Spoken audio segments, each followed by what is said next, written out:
case briefs, and so much more. LSData's got what you're looking for.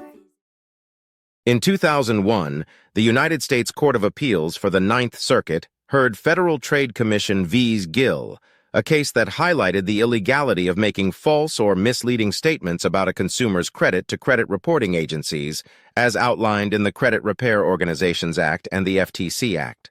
The Federal Trade Commission, FTC, sued lawyer Keith H. Gill and Richard Murkey for falsely advertising credit repair services. The two defendants made deceptive claims, promising permanent removal of negative information from credit reports and charging customers without completing the services. The district court granted a summary judgment in favor of the FTC and ordered the defendants to pay $1,335,912.14 in restitution. Although Murkey claimed there were factual issues and Gill argued that Murkey was an independent contractor, the appeals court upheld the original judgment. The court found both defendants personally liable and issued a permanent injunction. Furthermore, Murkey was warned to refrain from making misleading representations and to obey all laws while providing credit repair services.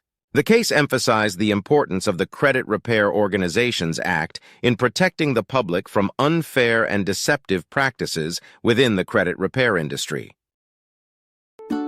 Case briefs, and so much more. LSData's got what you're looking for. Visit lsd.law, elevate your mind. Leave the stress of class.